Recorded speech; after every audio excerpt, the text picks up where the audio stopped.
Meu marido disse que transferiu minha herança para o nome dele, para ele cuidar melhor do que era meu. Mas, na verdade, ele iria começar uma nova vida com uma mulher mais jovem e bonita. Porém, ele não imaginava o que eu já tinha feito. Olá, seja bem-vindo. Curta, se inscreva e ative as notificações. A voz dele soou na linha, fria e cortante como um caco de vidro. Não havia o menor traço do homem com quem dividia a cama e a vida por mais de 15 anos. Era a voz de um estranho, um predador que finalmente havia capturado sua presa. Transferi tudo. Agora estou com alguém que me valoriza de verdade. Uma mulher mais jovem, mais bonita, mais divertida. Você devia agradecer por eu não ter feito isso antes. O mundo ao meu redor pareceu parar. A chuva batia forte contra a janela da sala, cada gota um eco da tempestade que se formava dentro de mim. Senti o peso dos seus 15 anos de mentiras, de pequenos desprezos disfarçados de piadas, de um afeto que, agora eu entendia, nunca passou de uma performance paciente. Ele achava que estava me destruindo com aquelas palavras, que eu desabaria em choro e súplicas, mas o que ele não sabia é que meu luto por nosso casamento já havia terminado. O que restava era apenas a resolução. Deixei 2 segundos de silêncio pairarem no ar, um tempo curto, mas que para mim pareceu uma eternidade de libertação. Respirei fundo, sentindo o ar encher meus pulmões pela primeira vez, sem o peso da presença dele. Que bom que você fez isso agora, Maurício. Você merece mesmo, respondi, com uma calma que o desarmou completamente. Pude quase sentir sua confusão através do telefone, antes que ele desligasse na minha cara. Ali, sozinha, na sala que um dia chamei de nossa, um sorriso lento e genuíno se formou em meus lábios. A presa, afinal, não era eu. 15 anos, parece uma vida inteira, e de certa forma foi. Quando conheci Maurício, eu era uma jovem cheia de sonhos, recém-formada e acreditando que o amor era a resposta para tudo. Ele era charmoso, atencioso, o tipo de homem que abre a porta do carro e te manda flores sem motivo aparente, pelo menos no começo. Com o passar dos anos, o encanto foi se desgastando, dando lugar a uma rotina morna. O apoio se transformou em crítica sutil, o carinho em intolerância. Paula, você não acha que essa saia está muito curta para sua idade? Deixa que eu resolvi isso, você não entende muito de finanças. Você está cansada de novo? Tenta ser um pouco mais animada. Eu me acostumei. A gente se acostuma com tudo, até com a falta de felicidade. Eu me convenci que casamentos longos eram assim mesmo, que a paixão dava lugar a uma espécie de companheirismo pragmático. Eu me encolhi para caber no pequeno espaço que ele me permitia ocupar em sua vida, sem perceber que estava desaparecendo aos poucos. Tudo mudou há 6 meses, com a morte dos meus pais. Foi um golpe duplo, uma dor que me partiu ao meio. Eles eram meu porto seguro, meu tudo. Em meio ao luto avassalador, recebi a notícia da herança. Não era uma fortuna de cinema, mas era um valor considerável. O trabalho de uma vida inteira dos meus pais. Para mim, aquele dinheiro não era papel. Era um legado, uma chance de recomeçar. Meu sonho antigo, que eu havia guardado numa gaveta empoeirada da alma, voltou com força total. Abrir um pequeno e acolhedor espaço de terapias integrativas. Um lugar onde eu pudesse ajudar outras pessoas a encontrarem a paz que eu mesma tanto buscava. Quando contei a Maurício, ele foi a personificação do apoio. Seus olhos brilharam, mas não era de felicidade por mim, e sim de ganância. Hoje eu vejo isso com clareza. Na época eu vi apenas o que queria ver. Meu amor, que ideia maravilhosa! Ele disse, me abraçando com uma força que pareceu forçada. Você merece realizar esse sonho. Mas olha, estamos falando de muito dinheiro. O mundo está perigoso, cheio de gente querendo se aproveitar. Ele passou dias construindo sua teia. Falava sobre a burocracia, sobre como seria complicado para mim, que não tinha cabeça para isso agora, lidar com investimentos e papelada. Ele pintou um quadro de perigos e dificuldades e se apresentou como o cavaleiro de armadura brilhante que me protegeria de tudo. A conversa decisiva aconteceu numa noite de domingo. Estávamos na cozinha e ele serviu 2 taças de vinho. Paula, eu estive pensando muito, começou ele, com aquele tom sério e protetor que ele dominava tão bem. Para proteger o que é seu, o mais seguro seria transferirmos todo o valor para uma conta no meu nome. É só uma formalidade, entende? Fica mais fácil para eu movimentar, fazer os investimentos certos, cuidar de tudo para você sem te dar dor de cabeça. É só para cuidar melhor do que é seu. Ele sorriu. Aquele sorriso que por anos eu achei que era de amor, mas que na verdade era de condescendência. Eu hesitei. Claro que hesitei. Uma vozinha dentro de mim, fraca e quase inaudível, gritava que algo estava errado.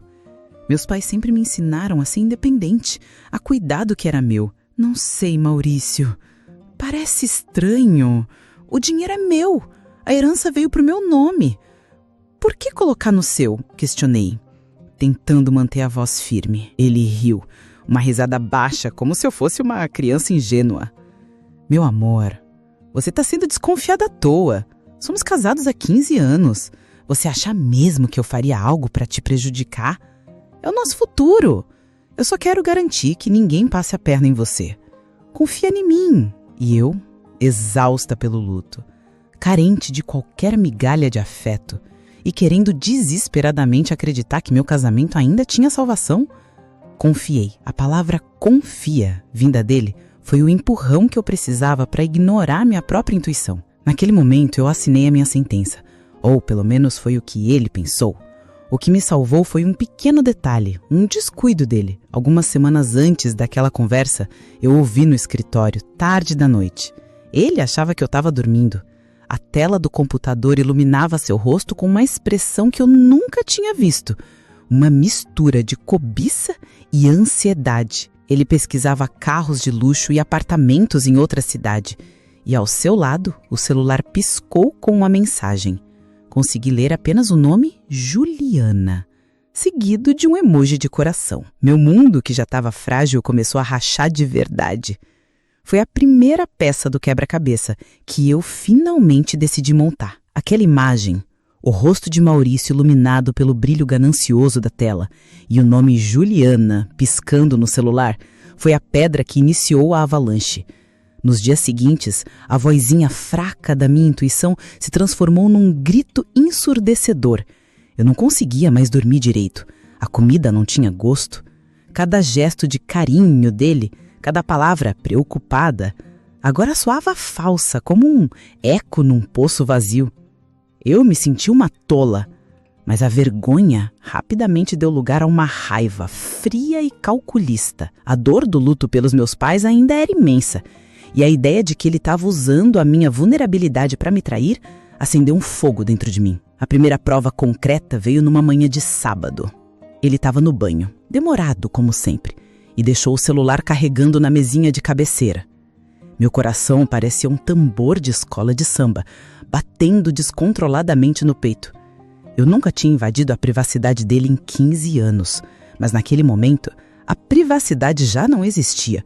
Nossas vidas já eram uma mentira. Com as mãos trêmulas, peguei o aparelho. A senha era a data do nosso casamento.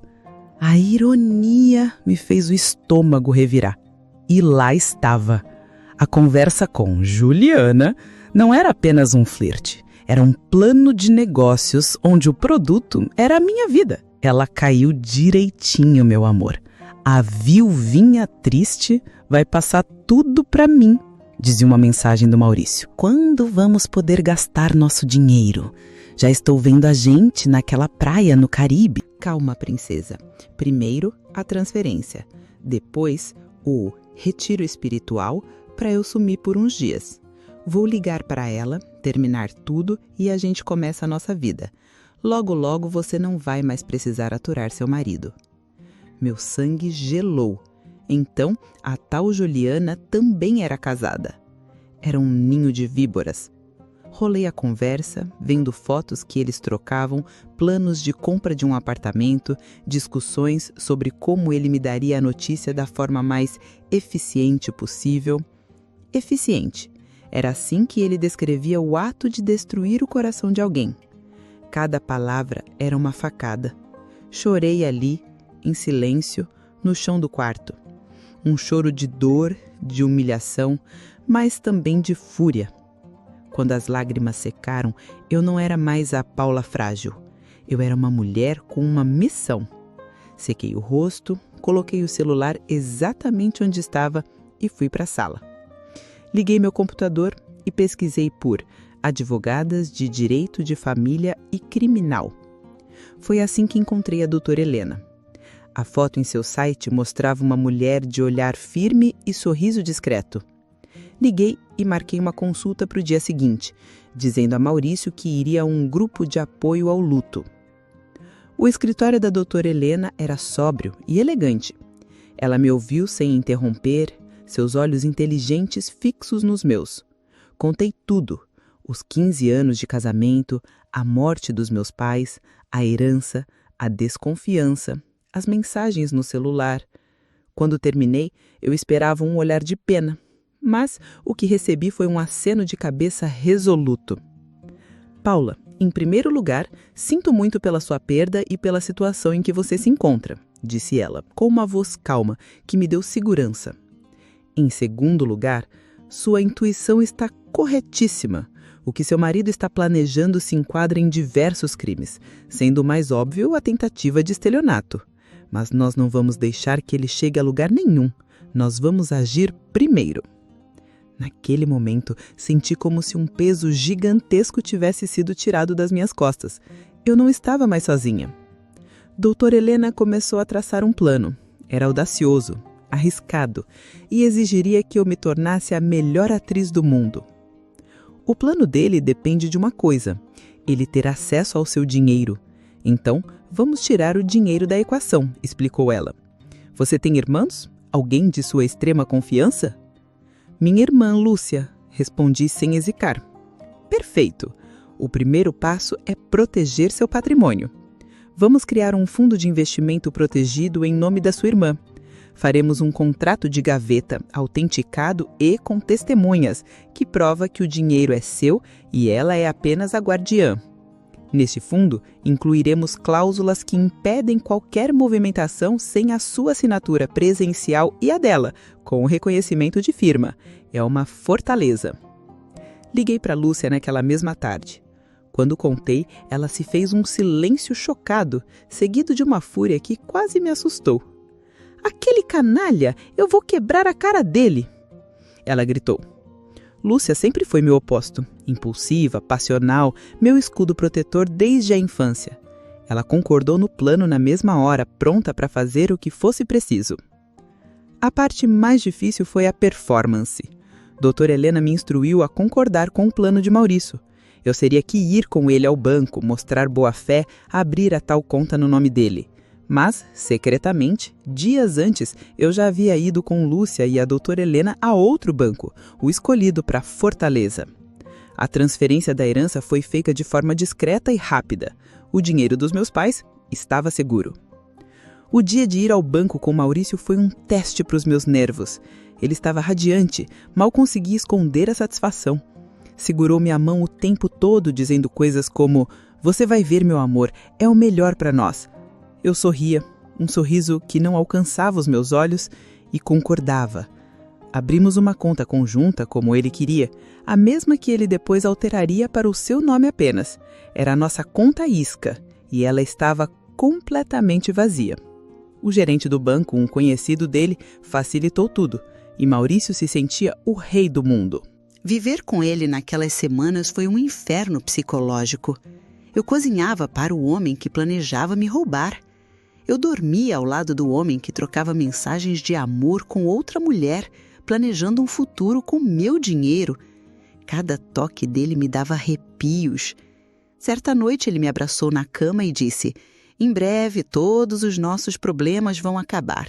Você vai poder finalmente relaxar." Eu apenas fechei os olhos e respondi: "Mal posso esperar", enquanto meu coração se enchia de um gelo cortante. A armadilha estava montada. Cada peça estava em seu lugar. Agora era só esperar ele dar o bote.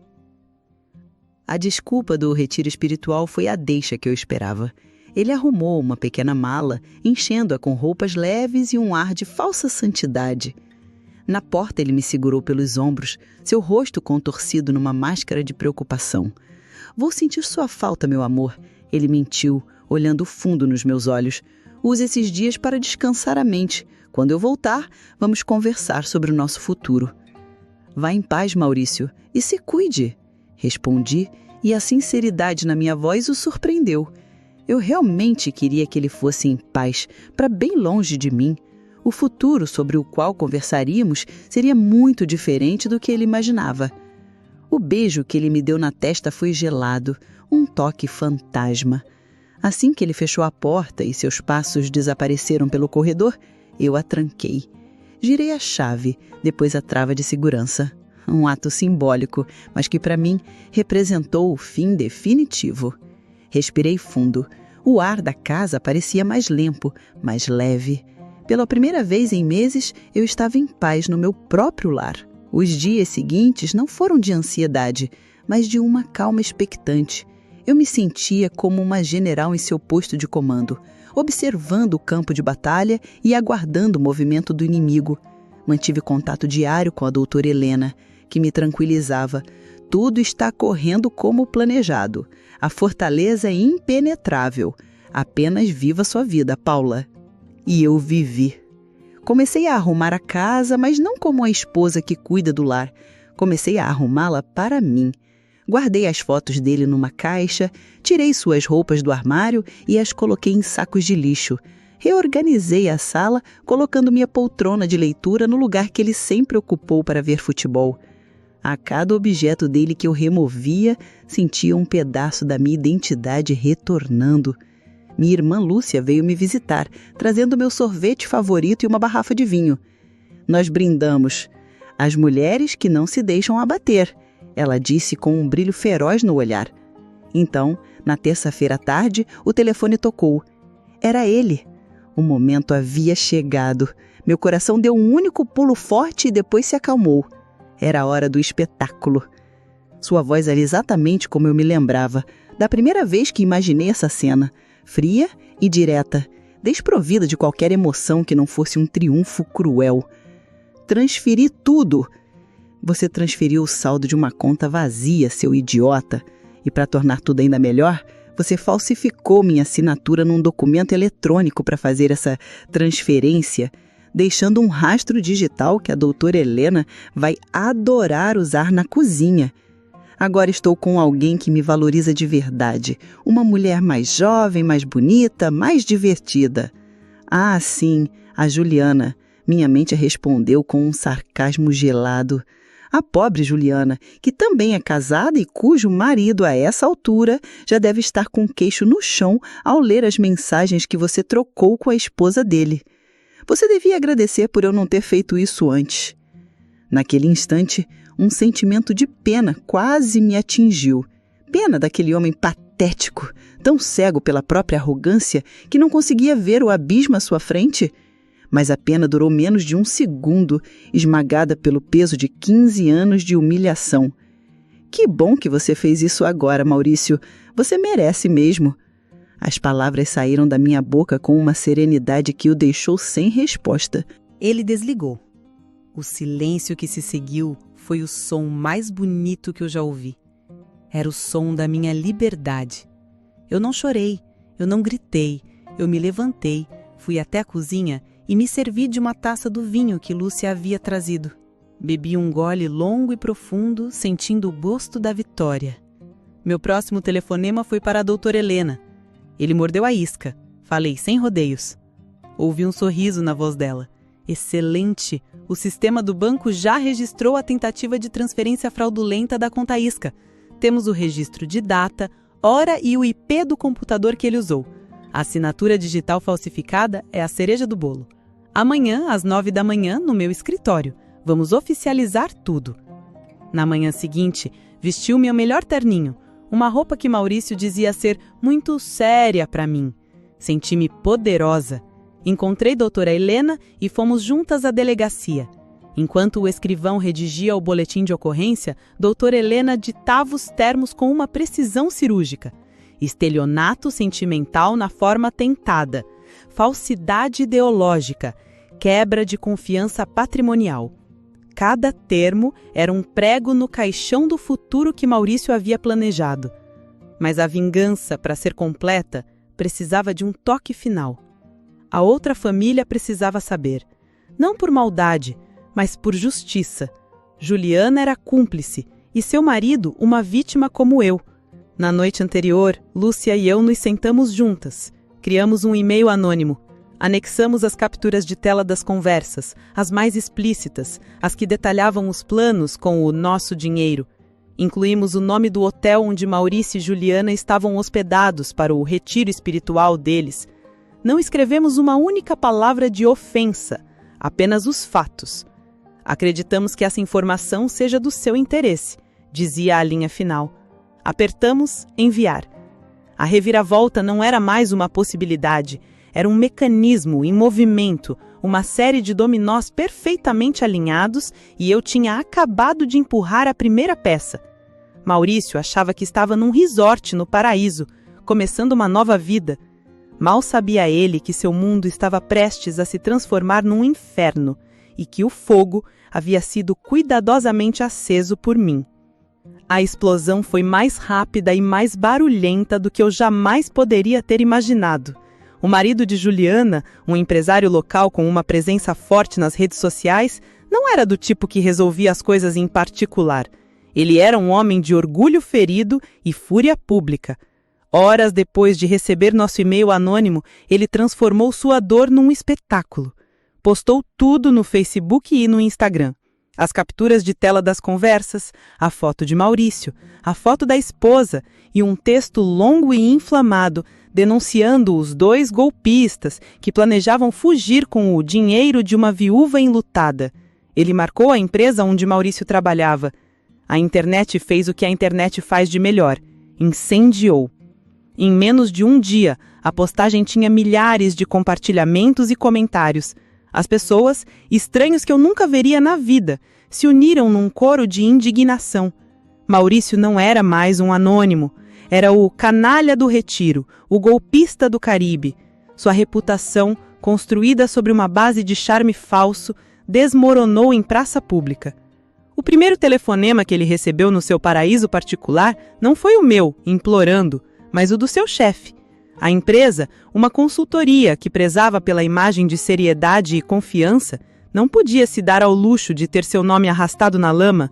A demissão foi sumária por justa causa, citando conduta imoral e quebra de decoro que afeta a reputação da companhia. O primeiro pilar da vida de Maurício, seu status profissional, havia ruído. O segundo pilar, sua nova vida amorosa, ruiu em seguida. Humilhada e exposta, Juliana o abandonou no hotel, correndo para tentar salvar os destroços do seu próprio casamento. De repente, Maurício estava sozinho, sem amante, sem dinheiro e sem emprego, num quarto de hotel que ele não teria como pagar por muito mais tempo. Foi então que a lei bateu à sua porta. 2 policiais uniformizados entregaram a ele a intimação. Imagino o choque em seu rosto ao ler as palavras: estelionato, falsidade ideológica. Imagino sua confusão ao ligar para o banco e ouvir do gerente, agora falando em tom estritamente profissional, que a conta da qual ele tentara transferir fundos estava vazia e que uma investigação interna sobre a assinatura fraudulenta já estava em curso. A realidade o atingiu como um trem desgovernado. Não havia dinheiro. A herança nunca esteve ao seu alcance. Ele não era um ladrão esperto, era um tolo que havia caído numa armadilha perfeitamente elaborada. Foi aí que meu telefone começou a tocar. As primeiras ligações eram cheias de raiva e ameaças. Sua vaca, você me enganou, você vai me pagar por essa humilhação. Eu ouvia em silêncio e desligava. Depois de um dia, o tom mudou. A raiva deu lugar ao desespero. Paula, por favor, me escuta. Foi um mal-entendido, eu estava confuso. Eu te amo. Tira esse processo. Vamos conversar. Eu faço qualquer coisa. Ele não entendia.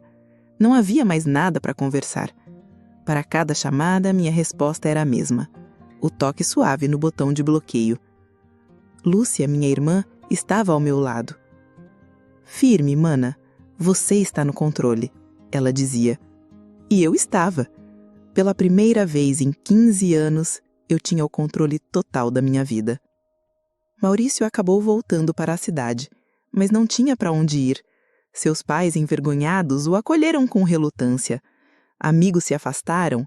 Ele se tornou um pária, um homem que perdeu tudo não por um golpe do destino, mas pela própria ganância. O processo correu, e com as provas digitais irrefutáveis, ele foi condenado. Não foi preso, pois era réu primário, mas a pena incluiu serviços comunitários e uma pesada multa compensatória, além de um registro criminal que mancharia seu nome para sempre. Ele não tinha nada, nem dinheiro, nem dignidade, nem cúmplices. E eu? Eu floresci. Com a tranquilidade que a lei me trouxe, mergulhei de cabeça no meu sonho.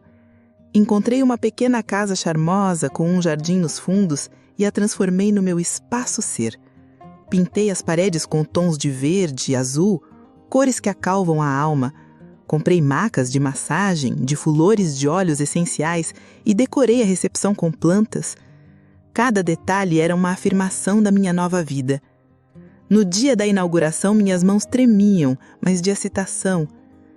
Minha primeira cliente foi uma senhora que, assim como eu, estava passando por um divórcio difícil. Enquanto eu aplicava a massagem terapêutica nela, senti uma conexão profunda. Eu não estava apenas trabalhando, eu estava curando. E no processo, eu também me curava. Usei uma parte da herança dos meus pais para investir em mim mesma, a mulher que Maurício jurou que ninguém mais valorizaria. Fiz aquela viagem para a Chapada dos Veadeiros que ele sempre chamou de programa de maluco. Sentei-me no topo de uma cachoeira, senti a névoa no meu rosto e chorei. Mas eram lágrimas de gratidão, de libertação. Comprei roupas novas, não para agradar a um homem, mas para agradar a mim mesma. Descobri que amava vestidos coloridos e que me sentia linda neles. Hoje, quando me olho no espelho, não vejo a mulher apagada e insegura que vivia à sombra de um homem. Vejo a Paula, uma mulher de 45 anos, dona do seu próprio negócio, rodeada de amigos verdadeiros e em paz consigo mesma. A vingança, no fim das contas, não foi ver Maurício cair. Foi a alegria de me ver levantar. Ele achou que estava me deixando sem nada. Mas, na verdade, ele me devolveu tudo o que importava. Minha liberdade, minha força e meu amor próprio. E esse é um patrimônio que nenhum golpista pode roubar. Espero que tenha gostado da história. Curta, comente e compartilhe. Obrigado por assistir.